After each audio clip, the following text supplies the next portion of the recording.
미국 경제 어제와 오늘 그리고 내일까지 만나보는 본격 미국 주식 라이브쇼 한밤의 미주라 4부로 돌아왔습니다. 벌써 3시간이 지났습니다. 네. 네, 미국 증시가 지금 시작된 지도 2시간 반이 넘어가고요. 현재 시간 새벽 1시가 지나고 있습니다. 제가 방송을 하면서 새벽 1시에 방송을 하는 건 사실 처음인데 굉장히 생경하면서도 여러분과 함께 호흡을 맞출 수가 있어서 굉장히 즐겁고 많은 정보를 얻어가는 느낌이기도 합니다. 자, 공부하는 마음으로 하는 한밤의 미주라 4부 시작을 해보도록 하겠습니다. 자, 히트맵을 통해서 현재 뉴욕 3대 증시 어떤 상황인지 한번 확인을 해보도록 하겠습니다. 자, 핀비지 히트맵 한번 열어주시겠습니까? 네, 다우가 현재 0.25% 빠지고 나스닥이 0.06% 오르고요. S&P 500이 빨간불을 켜다가 조금 전에 양전을 했습니다. 0.01% 지금 오른 모습을 보였는데 현재 S&P 500 같은 경우에는 지금 양전하는 모습을 보일 수 있었던 요인으로 애플을 볼 수가 있을 것 같아요. 자, 애플이 2% 이상 오르는 모습을 보이면서 S&P 500 전체를 이끌고 가는 모습이고 1% 이상 빠졌던 엔비디아 현재 낙폭을 줄이면서 0.47%까지 올라왔습니다. 지금 상당히 빠졌다가 계속해서 올라오는 모습. 그렇다면 미국 증시 오늘 오후장에서 조금 플러스로 전환되는 모습을 볼 수 있지 않을까 이런 생각도 드는데 오후장까지 한번 여러분들도 지켜보시기를 바라겠습니다.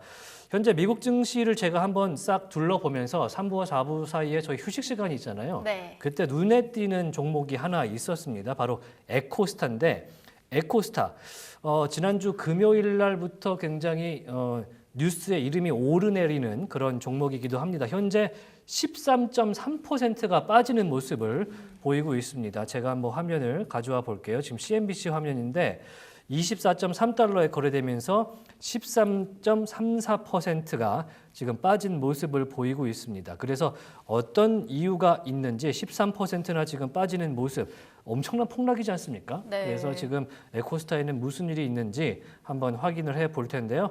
자, 옆에 확인을 해보면 에코스타 코퍼레이션은 프로바이더 오브 테크놀로지 네트워킹 서비스고 텔레비전 엔터테인먼트 앤 커넥티비티 제공 업체다. 그러니까 통신 방송 사업자이군요. 네, 에코스타가 그래서 어떻게 현재까지 왔는지를 한번 확인해 보겠습니다. 제 장표를 한번 넘어가 볼 텐데요.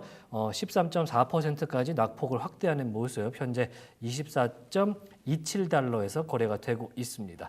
자, 장표 한번 바꿔볼게요.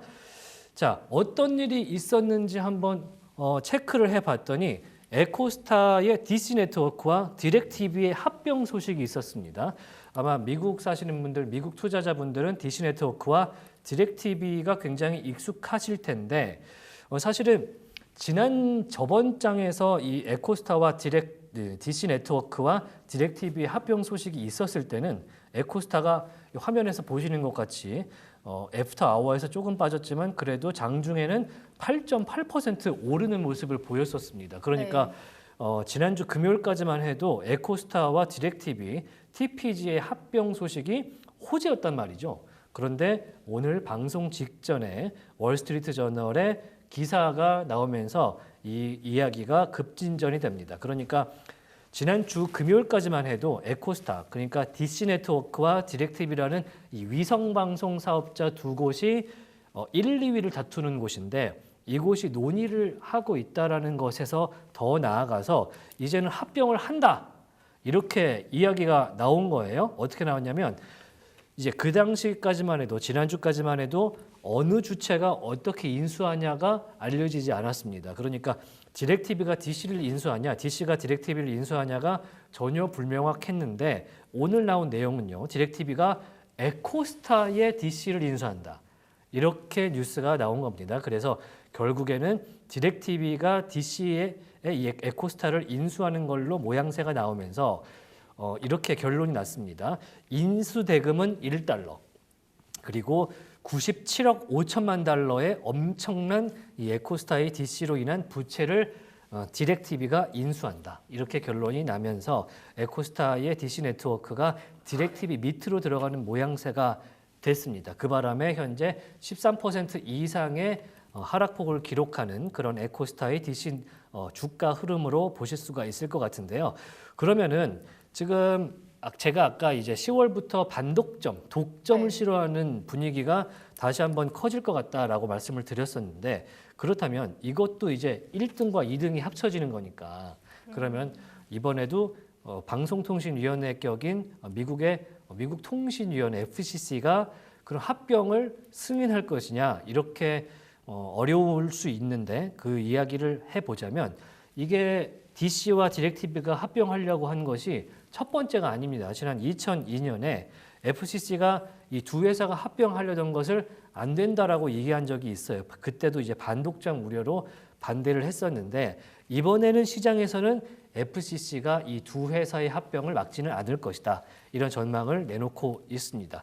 왜냐하면 2002년만 해도 위성방송이나 케이블 TV나 이 지상파 방송 사업자가 그냥 완전한 방송 사업자의 전부였잖아요. 네. 그 당시에는 뭐 넷플릭스 이런 것도 없고, 그다음에 뭐 스트리밍 서비스, 뭐 훌루니, 디즈니 플러스는 이런 것도 없었기 때문에, 다른 방송 사업자가 없었기 때문에 이 거대 이 방송 네트워크가 합병하는 것에 FCC가 반대를 했었는데, 이번에는 스트리밍 서비스 방송 환경이 완전히 바뀌었기 때문에 반대하지 않을 것 같다라는 이야기를 내놓고 있습니다. 하지만 이 시장에서는 아무리 위성방송 사업자 1, 2등이 합치더라도 그래도 이 시너지는 그렇게 크진 않을 것 같다. 왜냐하면 다른 사람들이 이미 유튜브라든지 다른 스트리밍 서비스를 통해서 생중계도 보고 재방송도 보고 있기 때문이죠.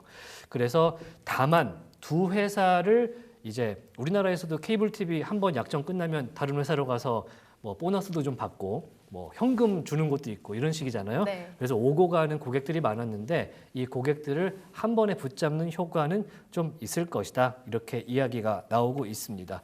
자, 오늘 이 에코스타의 DC 네트워크와 디렉티비 합병 소식이 나온 동시에 AT&T 관련된 소식도 좀 나왔어요.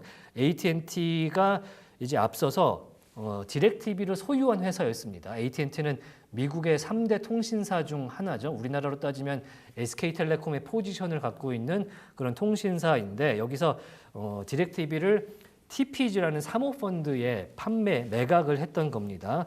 그래서 이제 지분을 일정 수준만 갖고 있었는데, 나머지 지배 수준의 지분을 전량을 TPG에 2029년까지 76억 달러에 매각을 할 것이다, 이런 소식까지 나오면서 이제 디렉티비와 AT&T의 연이 2029년이 되면 완전하게 끊기게 되는 그런 상황이 되겠습니다.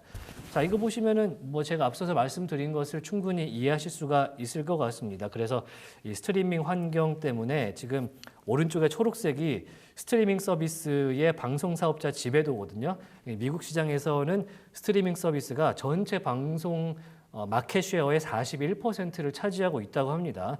그중에 유튜브와 유튜브 TV, 우리나라에는 유튜브 TV가 좀 유명무실하지만 네. 생방송 중계를 하는 유튜브 TV까지 해서 유튜브가 10%, 넷플릭스가 7.9%, 뭐 아마존의 프라임 비디오와 훌루, 디즈니 플러스, 뭐 MBC의 피콕, 이렇게 해서 전체적으로 41% 이렇게 스트리밍 서비스가 채우고 있고요.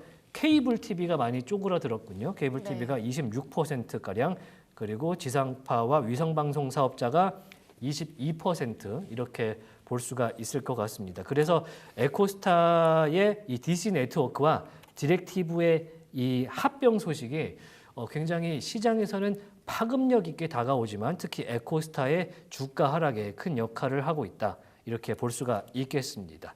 자, 다음 장은 없군요. 네, 그래서 에코스타는 현재 13%가량 빠진 24달러 31센트에 거래가 되는 모습 보여주고 있다, 이런 말씀을 드리면서 이번에는 이채린 캐스터가 준비한 오늘의 시장 뉴스로 한번 넘어가 보겠습니다. 조금 전에 이제 3부에서 전해주셨던 뉴스, 그 다음 네. 뉴스를 한번 들어볼 차례인데, 이번에는 어떤 소식일까요? 에브비라는 기업의 소식인데, 이 기업은 약간 생소하거든요. 네. 이 기업에 대해서 한번 설명드리겠습니다. 좋습니다. 에브비가 일부 폐암 환자를 위한 잠재적 신약인 텔리소 V의 승인을 위해 미국 식품의약국에 생물학적 제재 허가 신청서를 제출했습니다.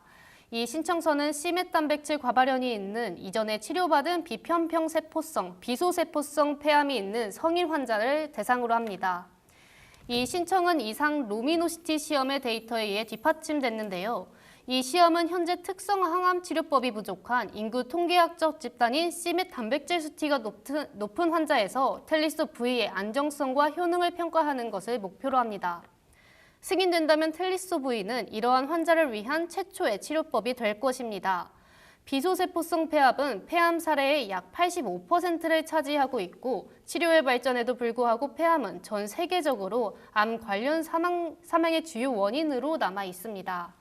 FB의 연구개발 부사장 겸 최고과학 책임자인 루팔타카르 박사는 비소세포성 폐암 환자를 위한 새로운 치료 방법의 필요성을 강조하며 텔리소 V가 종양학에서 치료 표준을 개선할 수 있기를 희망한다고 밝혔습니다. 네. FDA는 2021년 12월에 텔리소 V를 획기적 치료제로 지정한 바가 있습니다.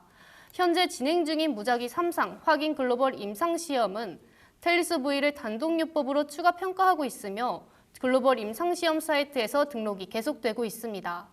FB의 종양약 포트폴리오에는 다양한 혈액 및 고형 종양에 대한 승인된 치료법과 연구 중인 치료법이 모두 포함되어 있으며 여러 임상시험을 하고 있는 20개 이상의 연구 중인 약물이 있습니다. FB의 사명은 종양학의 치료 기준을 혁신하는 데 전념하면서 심각한 건강 문제에 대한 혁신적인 의약품과 솔루션을 개발하고 제공하는 데 중점을 두고 있습니다. 또한 환자가 암 치료제에 접근할 수 있도록 보장하는 것을 목표로 삼고 있습니다. 텔리소 V는 아직 어떤 건강규제기관의 승인도 받지 않았습니다. FB는 또한 템포1 시험에서 유망한 결과를 보고했고 파킨슨 치료제인 타바파돈의 효능을 보여줍니다. BMO 캐피탈 마켓츠에 따르면 이 약물은 환자의 증상을 상당히 완화했으며 템포2 연구 추가 데이터는 연말까지 나올 것으로 예상됩니다. FB의 약물 림벌크는 중등도에서 중증 아토피 피부염, 특히 두용부 치료에 효과가 있는 것으로 나타났습니다. FB의 난소암 치료제인 엘라히어는 3상 미라솔 임상시험 결과를 바탕으로 유럽의약품기관으로부터 긍정적인 의견을 받았습니다. FB는 주당 1.55달러의 분기별 현금 배당금을 선언해 주주 수익에 대한 지속적인 의지를 보여줬습니다. 분석가들은 FB의 잠재력에 대한 확신을 보였습니다. BMO 캐피탈 마켓츠는 오버퍼폼 등급을 유지했고 피펄 샌더는 회사 주식에 대한 오버웨이트 등급을 유지했습니다. 네. 굉장히 어려운 얘기긴 한데 제가 이해한 게 맞는지 한번 봐주세요. 일단은 폐암 치료제의 신약이 지금 FDA 승인 요청됐고 네. 임상 중이기 때문에 좀 귀추가 주목되는데 네. 이게 만약에 승인이 될 경우 굉장히 약계에서는 좀 파장이 있을 것 같다. 네. 이렇게 해석을 하면 될까요? 네, 맞습니다. 네, 좋습니다. 자, 다음 소식으로 한번 넘어가 볼 텐데요. 이번에는 제가 준비한 소식을 한번 만나보도록 하겠습니다. 앞서서 이제 브로드컴 얘기도 했고 엔비디아 얘기도 했고 저희가 애플 얘기도 했잖아요. 네. 그래서 중간에 저희가 잠깐 보너스로 해드렸던 이야기가 하나 있습니다. 이제 슈퍼마이크로 컴퓨터 관련돼서 회계 부정이다 이런 얘기를 좀 드렸었는데 관련된 다른 소식이 좀 있어서 한번 제가 가져와 봤거든요. 자, 제 장표로 한번 넘어가 보겠습니다. 자, 보여주시죠. 자, 슈퍼마이크로 컴퓨터가 오늘 이후에 그러니까 10월 1일부터 액면 분할에 들어갑니다. 자, 이 소식을 놓치고 계신 분들이 있을 수도 있을 것 같아서 제가 한번 찾아와 봤는데 현재 슈퍼마이크로 컴퓨터 슈마컴이 0.64% 빠지는 모습을 보이면서 417.05달러에서 지금 거래가 되고 있거든요. 0.6% 정도 빠지는 모습인데 그렇게까지 많이 빠지지는 않았습니다만 지난 8월이나 6월에 겪었던 1,000달러를 넘나드는 그런 주가에 비해서는 많이 빠진 상태죠. 이게 앞서 말씀드렸던 이제 공매도 업체 힌덴버그에서 내놨던 그런 리서치 그리고 미국 법무부 DOJ의 슈마컴을 대상으로 한 이제 조사 소식 이런 것들이 계속해서 8월부터 9월까지 겹치면서 지금 400달러 초반대까지 내려온 건데요. 자, 슈마컴에 대한 이야기를 해드리자면 오늘 장 마감 이후에 10대 1의 주식 액면 분할이 진행이 됩니다. 그러니까 현재 $400 초반에서 거래가 되고 있는 슈마컴의 한 주당 주가가 지금 $40 정도로 변경이 돼서 내일부터 거래가 되게 됩니다.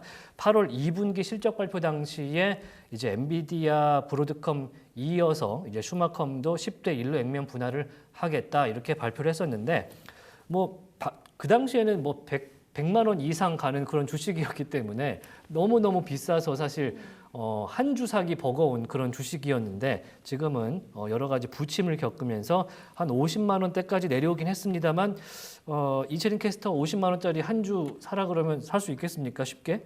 그렇진 않죠. 네. 저도 어렵습니다. 그래서 지금 내일부터는 슈퍼마이크로 컴퓨터 슈마컴의 한 주당 가격이 $40대 초반에서 시작되는 걸로 확인을 해서 한번 알고 계시면 좋을 것 같다. 이렇게 전해드리겠습니다. 슈퍼마이크로 컴퓨터 관련된 소식을 제가 하나 더 가져왔어요. 요거는 저희 방송 직전에 이제 장 시작과 동시에 한번 나왔던 소식인데 더 그로스라는 로펌에서 슈마컴을 상대로 해서 투자자 손해배상 관련 집단 소송에 참여할 원고를 모집하기 시작했다. 이런 이야기가 나왔습니다. 벤진가에서 나온 소식인데요. 일단은 슈퍼마이크로 컴퓨터를 상대로 해서 이 더 그로스 로펌에서 손배소를 청할 그런 원고를 모집하는 그런 내용이고 한번 이 그로스 로펌에서 내놓은 이유를 한번 보겠습니다. 피고가 그러니까 슈마컴이 중대한 허위나 오해 소지가 있는 진술을 발표하거나 이를 공개하지 않았다. 그리고 피고가 수익을 조기에 인식하고 적절한 내부 재무 통제를 시행하지 않았다. 회계 부정이 있었는데 그거를 알리지 않았다는 얘기겠죠. 그리고 피고가 여러 특수 관계자 거래의 존재를 공개하지 않았다. 지금 힌덴버그 리서치라든지 내부 폭로에 의하면 이 슈마컴의 CEO의 이제 가족 관계에 있는 사람들이 만든 또 하나의 다른 회사와 이제 내부 거래를 한 흔적들이 계속해서 발견되고 있다.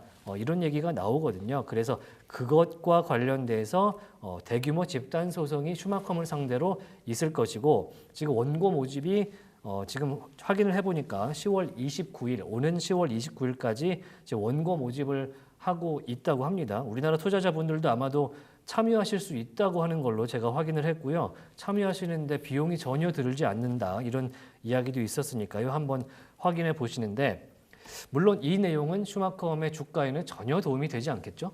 굉장히 부담이 될 것이고 앞으로도 슈마컴이 주가를 끌어올리는데 회복하는 데 있어서 좀 문제가 될 수 있겠다 이런 생각도 좀 들기도 합니다. 자, 인텔 소식 지난주에 나왔던 소식인데 반도체주 관련 소식이니까 제가 한번 끌어와 봤습니다. 인텔 이야기는 이제 이채린 캐스터도 좀 익숙해질 것 같습니다. 지난주에 나왔던 소식, 영국의 이제 칩셋 디자인 회사죠. ARM의 제조 부문 인수 제안을 거절했다는 소식이 인텔 관련해서 나왔고요. 전체적으로는 인텔이 지금 좀 부진한 사업 매출을 보이고 있기 때문에 파운드리를 하겠다고 인텔이 야심차게 한 2, 3년 전부터 이야기를 해서 그 사업을 진행해 오고 있는데 성과가 난 게 거의 없다 보니까 지금 이거를 따로 팔아야 되나 이런 이야기가 나오고 있는 중에 ARM 그리고 퀄컴이 인수의 그 제조 부문을 우리가 사서 우리가 운영할게라고 하는 이야기들이 나오고 있습니다. 그래서 인텔이 운영하고 있는 칩셋 제조 부문 그리고 공정 관리 부문 중에 가장 큰 부분이죠. 칩셋 제조 부문을 가져가겠다라고 했는데 단칼에 거절했다는 소식이 또 나왔고요. 그다음에 더 좋은 소식은 인텔이 보조금과 관련돼서 미국 정부와 논의를 올해 안에 끝낼 것이다. 해서 이제 지난주 목요일과 금요일 오늘까지 해서 계속해서 이 내용이 나오고 있습니다. 그러니까 미국 정부는 앞서서 중국에 수출되는 반도체, AI 관련된 칩셋의 수출을 좀 안 하는 쪽으로 갖고 가고 싶어 하는데 미국 정부가 인텔에 직접 지원금 $85억 그리고 $110억 달러의 대출을 승인받는 논의를 진행을 하고 있다. 이렇게 얘기가 나고 있습니다. 자, 인텔 그리고 슈마컴 이렇게 반도체 관련된 소식 이렇게 알아봤고요. 그래서 인텔 관련된 새로운 소식이 있는지 한번 웹사이트를 통해서 한번 확인을 해 보도록 하겠습니다. 자, 지금 당장 히트맵으로 보면요. 인텔 관련돼서는 오늘은 반도체주가 전체적으로 좀 부진한 모습을 보이고 있기 때문에 1.76% 정도 빠지는 모습을 보이고 있고요. 새로운 뉴스가 있는지 한번 검색을 해 보겠습니다. 자, 언론사 페이지를 열어서 한번 확인해 볼 텐데요. 인텔.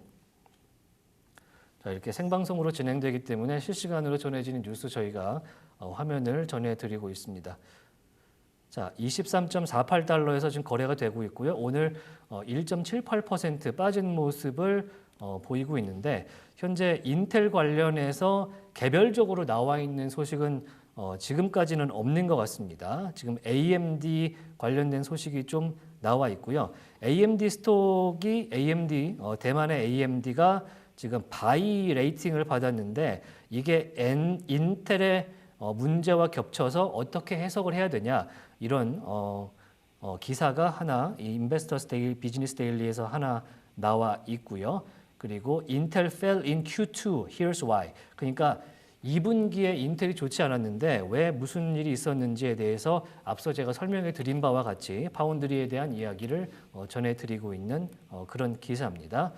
자, 엔비디아 스탁 slips on China trade fears. 그러니까 젠슨 황이 지금 여기 썸네일에 있는 것처럼 전체적으로 반도체주가 지금 오늘 좋지 않은 그런 전체적으로 섹터가 가라앉는 모습을 보이고 있는데 중국의 지금 트레이드 피어, 중국에 대한 수출 문제로 인해서 반도체주가 좀 공포를 겪고 있다 이런 내용을 했는데 한번 눌러서 볼까요? 네, 좋습니다. 자, 엔비디아 스탁이 2.8% 프리마켓에서 빠진 상태로 월요일 날 거래를 시작했고요. 지금 Chinese regulator are reportedly discouraging해서 주요 중국에 있는 반도체 컴퍼니 그러니까 IT 기업들로부터 엔비디아 걸 사지 말고 그러니까 중국 내수에 있는 업체들의 반도체 칩을 사도록 하라는 소식에 영향을 받아서 프리마켓부터 2.8% 빠진 모습을 엔비디아가 출발을 했다. 그래서 현재 이제 실시간으로 보실 수가 있겠지만 지금 변동성이 좀 큰 모양입니다. 0.44% 빠진 모습으로 현재 거래가 되고 있고요. 120달러 89센트에서 움직이고 있습니다. 그래도 지금 조금 올라온 모습인데 하루짜리 차트로 보겠습니다. 스타트 지점보다 많이 내려왔었어요. 그런데 오전 10시를 지나면서 이제 다시 턴오버하는 모습을 보였고 올라오면서 혼조적으로 조금씩 회복하는 모습을 보이고 있습니다. 그래서 현재 지금 미국은 점심시간이에요. 그래서 점심시간이 지나고 나면 미국 증시가 대체로 점심시간 이후에 좀 장세가 변동되는 모습을 보이고 있거든요. 그래서 아마도 오후장에서는 조금 반전, 양전되는 모습을 보실 수가 있지 않을까 그렇게 생각이 됩니다. 그래서 오후장 저희가 4부로 새벽 2시에 방송은 마치게 되지만 계속해서 주시하시면 엔비디아가 끝까지 양전하는 모습 보실 수 있지 않을까 혹시 테슬라도 함께 말아 올리지 않을까 하는 그런 모습까지 예측을 해 보겠습니다. 자, 밑에 있는 기사까지 한번 더 보겠습니다. 자, 지금 한글로 표기가 되는 부분은 딥L AI를 통해서 번역된 모습이고요. 정확도는 90%가 넘기 때문에 이걸 대체로 확인을 해 보시면 좋을 것 같습니다. 자, 미국과의 무역 긴장이 고조되는 가운데 중국 기업에게 엔비디아의 인기 GPU가 자국 국내 제조사로부터 구매를 촉구하고 있다. 앞서 드린 대로 같은 내용을 반복하고 있는 그런 모습입니다. 오늘 이제 중국 AI 칩 제조사인 캠브리콘 테크놀로지스가 상한가를 기록했습니다. 지금 중국 증시에서 오늘 20% 상승한 모습을 보이면서 상한가로 마무리를 했는데 나머지도 굉장히 좋은 모습을 보이면서 중국 업체들이 선전하는 모습을 보이면서 나머지 우리나라라 그랬나요? 중국 기업들이 선전하는 모습을 보였습니다. 죄송합니다. 오해서 하면 안 됩니다. 네. 네. 자, 나머지도 보겠습니다. 필라델피아 반도체 지수가 오늘 1.2% 빠지는 모습을 보이고 있다. 이런 내용이 나오고요. 자, 엔비디아의 라이벌인 AMD도 지금 약세로 지금 전환된 모습을 0.6% 빠진 모습을 보였고요.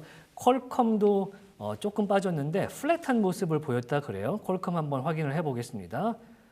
자, 퀄컴이 자, 0.32% 빠진 모습을 보이면서 169.59달러에서 현재 거래가 되는 모습입니다. 자, 전체적으로 저희가 이제 설명해 드린 바와 같이 반도체 섹터에 있는 주요 뉴욕 증시의 주요 종목들은 현재 조금 약세를 보이고 있는데 시간이 지나면서 반전됐다가 내려왔다 올라가는 모습을 또 보이고 있습니다.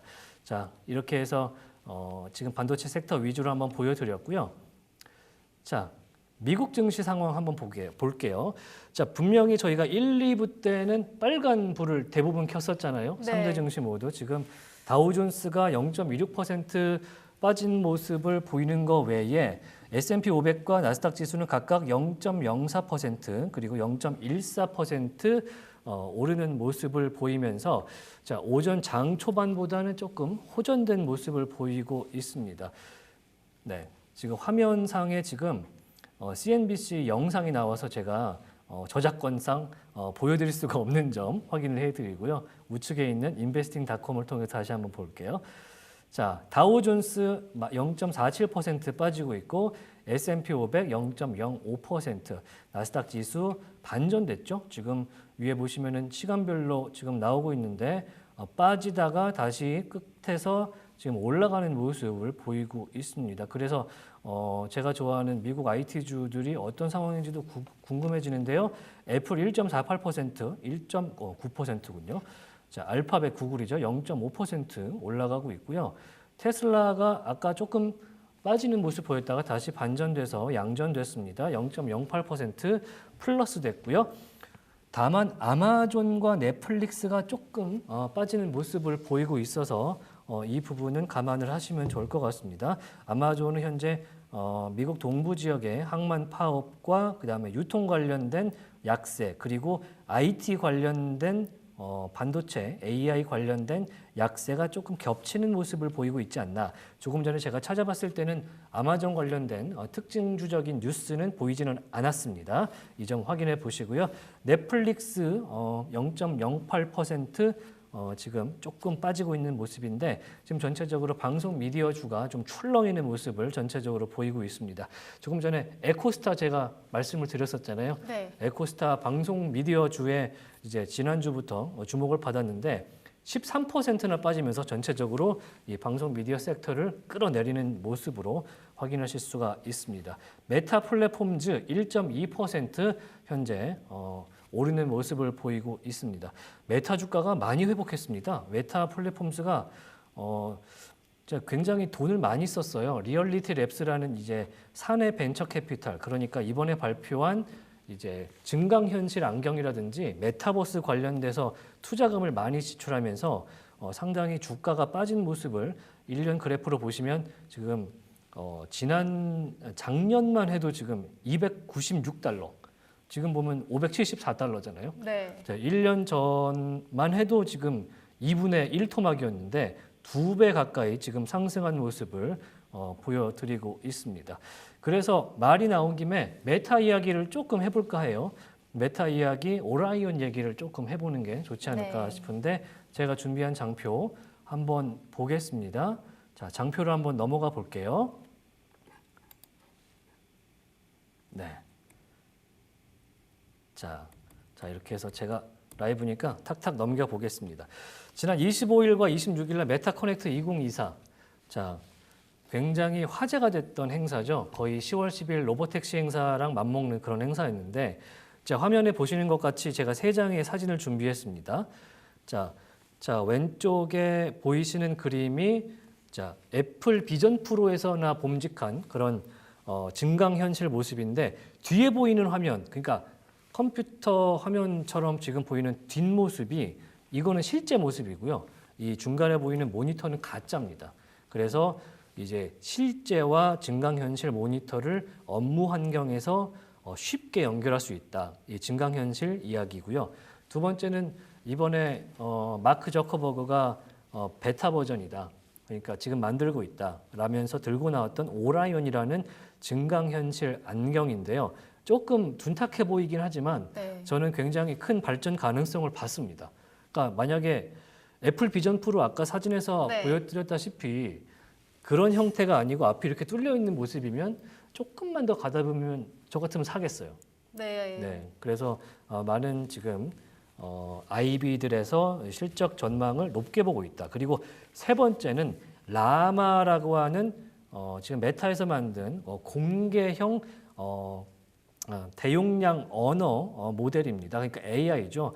그러니까 실제적으로 오라이언이라는 이 증강현실 안경을 쓰고 상대방과 대화를 할 때 외국인이랑 대화를 해도 실시간으로 번역할 수 있고 통역할 수 있는 그런 기능을 탑재하고 있다. 이런 내용이 나왔기 때문에 지금 메타가 상당히 실적 전망, 매출 전망을 좋게 받으면서 매수 의견, 아웃퍼폼을 계속해서 받는 그런 모습입니다. 그래서 제가 어떤 의견들이 나왔는지를 한번 모아봤는데요. 이제 로스 MKM이라는 IB에서 이 얘기를 합니다. 이번에 이벤트에서 공개된 오라이언 스마트 글래스는 이게 개발에 10년이 소요됐다. 그래서 이 메타버스 부문에서 만들었는데 이 리얼리티 랩스의 지출 중 절반가량이 이 오라이언 만드는 데 투입된 거를 고려했을 때 앞으로 오라이언이 완성되면 이 메타버스 부문의 지출이 줄어들 것을 가리킨다. 그러니까 앞으로 비용이 줄어들 것이기 때문에 메타버스 부문에서 쓰는 비용이 줄면 당연히 메타의 실적은 좋아질 것이다. 이런 네. 얘기겠죠? 네. 네, 이런 얘기를 하고요. 로젠볼렛에서는 이렇게 얘기합니다.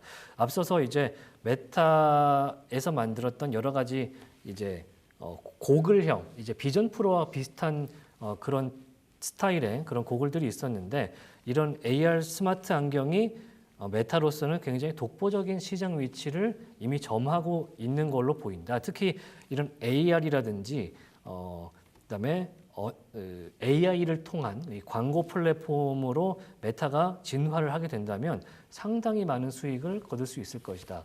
근데 저는 사실 페이스북이나 왓츠앱이나 이런데 AI로 광고까지 하면 네. 너무 광고가 많아질 것 같아서 좀 싫긴 한데 사업적으로는 좋나 봅니다. 그래서 매수 의견 로젠볼렛에서 좋았고요. 목표 주가 643달러에서 무려 811달러까지 올렸습니다. 제가 조금 전에 메타 주가가 얼마라고 말씀드렸었죠? 메타 주가 현재 500달러 후반대, 메타는 현재 573달러에서 거래가 되고 있네요. 1.21% 정도 상승한 채 거래가 되고 있는데 목표 주가가 643달러였는데 이거를 800달러 이상인 811달러로 엄청나게 올렸습니다.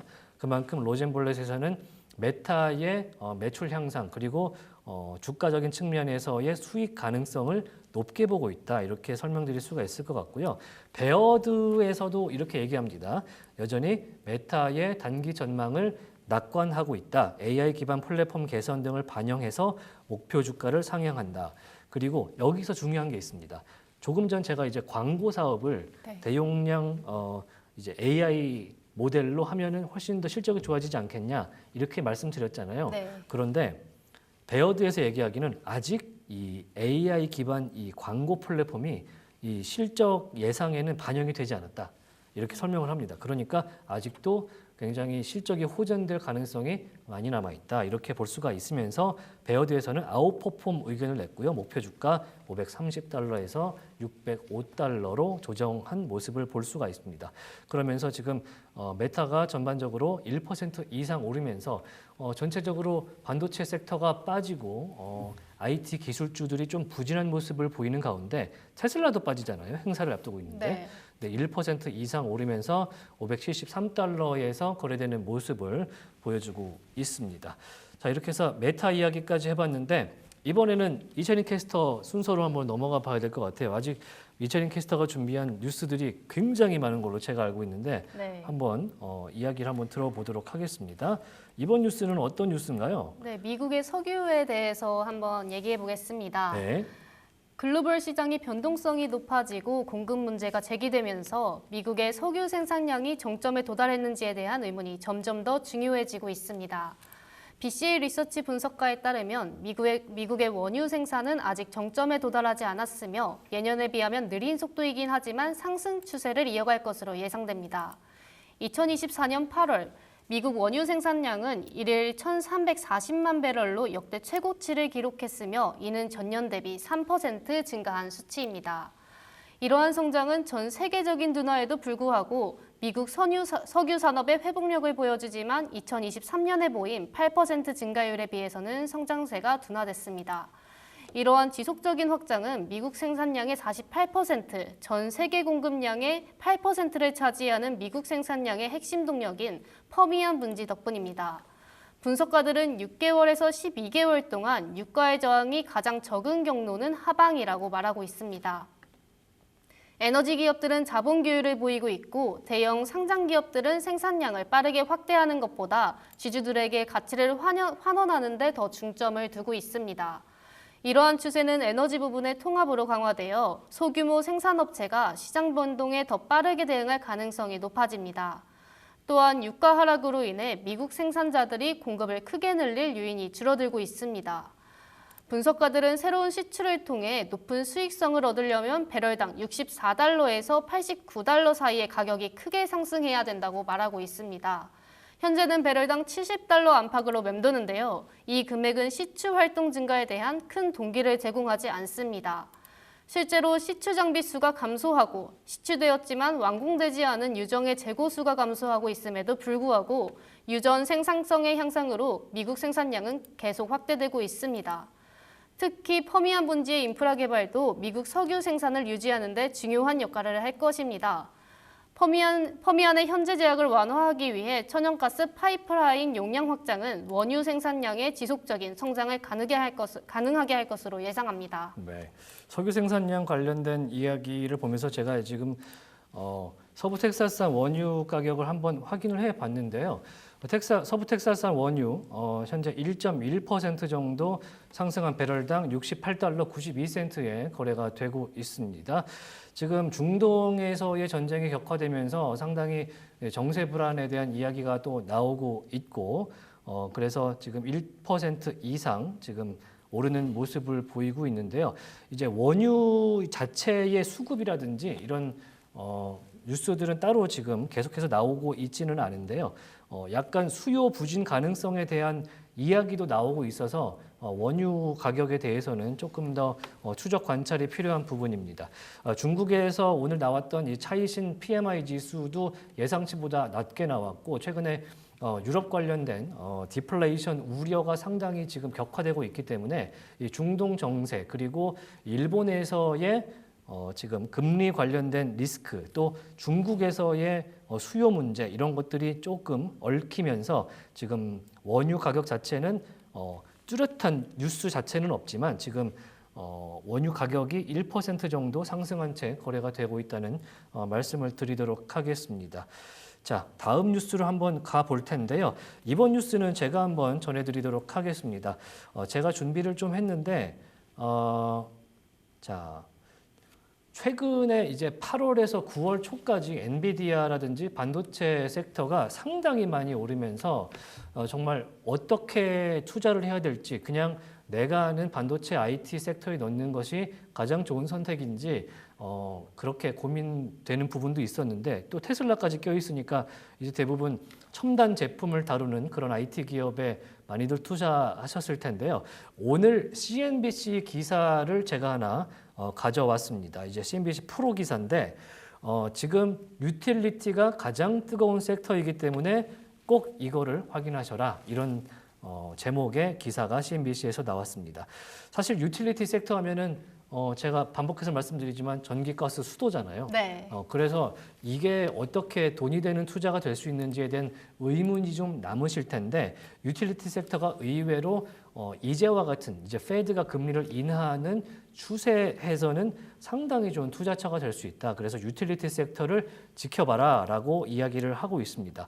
그래서 봤더니 지난 3분기, 자 9월까지 그러니까 7, 8, 9월 이 3분기 동안 유틸리티 섹터가 18%가 올랐다고 합니다. 물론 테슬라가 20% 이상 오르긴 했지만 섹터 전체가 18% 정도 오른다는 것은 상당히 잘 움직인 그런 상승률이라고 볼 수가 있을 것 같고 자, S&P 500 11개 섹터 가운데 최고 상승률을 이 전기가스 수도 섹터가 올랐다고 하는 겁니다. 그러니까 2003년 조지 W 부시 행정부 시대 이후에 최고치를 기록했고요. 또 연초 대비 상승률로는 1월 1일부터는 27% 이상 유틸리티 섹터가 올랐다는 이야기를 CNBC가 내놓고 있습니다.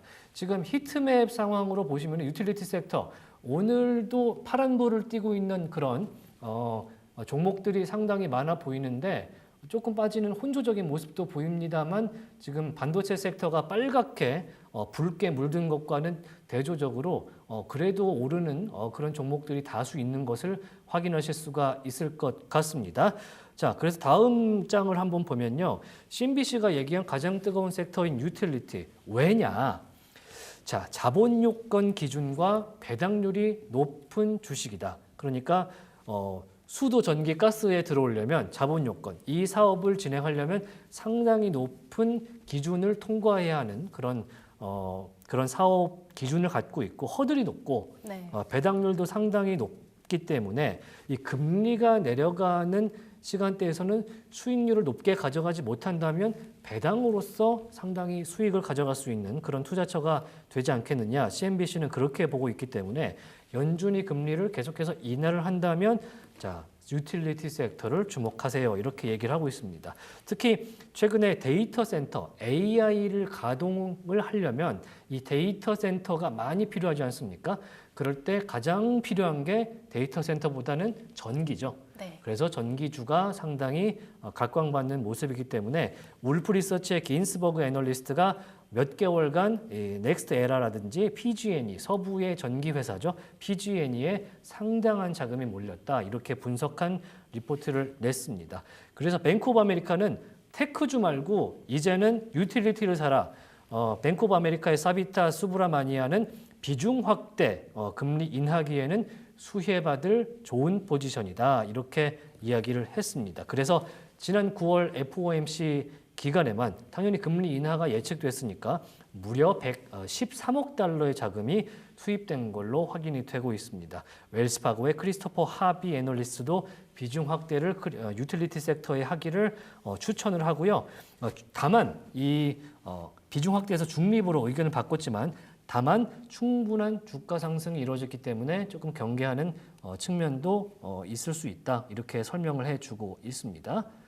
자, 이거 보시면은 뭐 이해가 되실 겁니다. 뭐 비스타라든지 콘스텔레이션 에너지, 엔털지, 에머렌, WEC 에너지 전부 이제 쿼터로 봤을 때 분기별로 봤을 때는 20%에서 38%까지의 상당한 퍼포먼스를 내기 때문에 CNBC가 내놓은 오늘의 가장 뜨거운 섹터는 유틸리티라는 이 기사 기억하시면서 10월 오늘 마감하신 이후에 10월 장세에서 대응하시면 참 좋을 것 같다 이런 생각이 듭니다. 자, 유틸리티 관련된 이야기는 여기까지고요.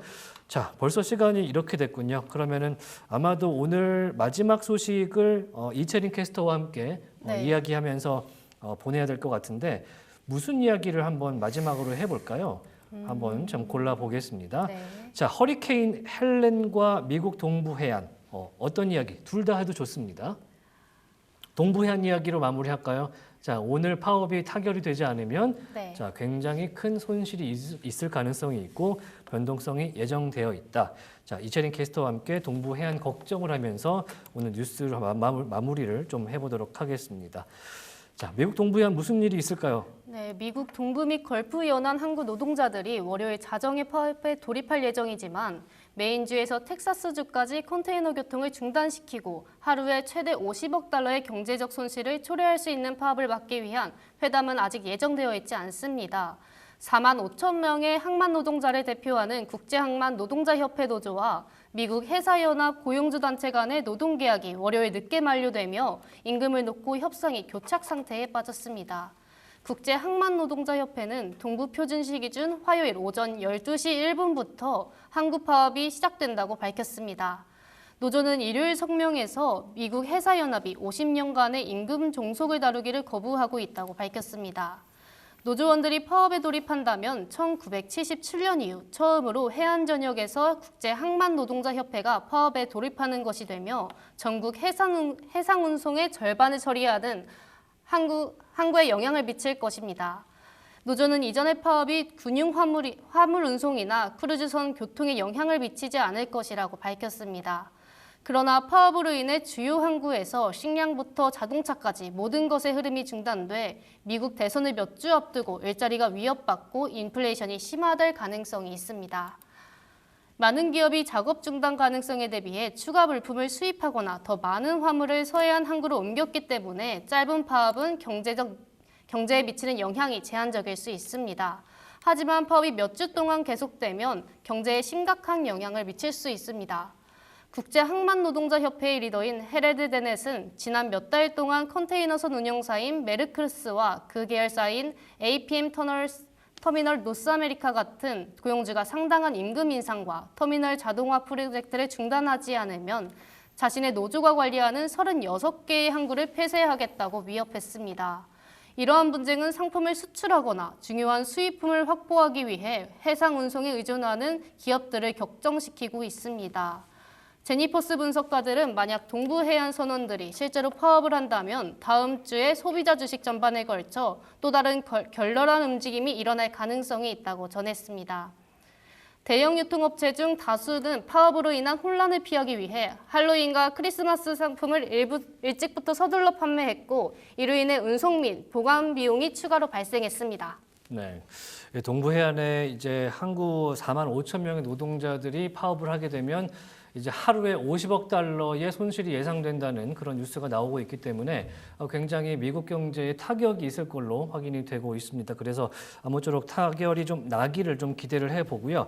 오늘 장을 좀 마무리를 하면서 방송을 마쳐야 될 것 같은데 현재 S&P 500과 나스닥 지수가 양전되는 모습을 좀 보이고 있습니다. 다우존스 지수는 계속해서 마이너스로 유지가 되고 있고 소형주 위주의 러셀 지수도 플러스로 계속 유지가 되고 있습니다. 장 초반에 빨간불을 모두 3대 지수 키면서 상당히 불안한 출발을 보였었는데 이제 오전에서 오후로 넘어가면서 이제 기존의 테크주들이 손실폭을 조금씩 만회하는 모습을 모습을 보이고 있다. 이렇게 해서 오늘 저희 한밤의 미주라에서 보내드린 내용을 모두 마무리를 해야 할 것 같습니다. 자, 오늘 저희 첫 방송이었는데요. 지금까지 함께해 주신 여러분께 대단히 감사하다는 말씀을 드리도록 하겠습니다. 내일 저희는 쉬지 않고 10월 1일 화요일 저녁 10시에도 이 시간에 찾아오도록 하겠습니다. 내일 뵙겠습니다. 안녕!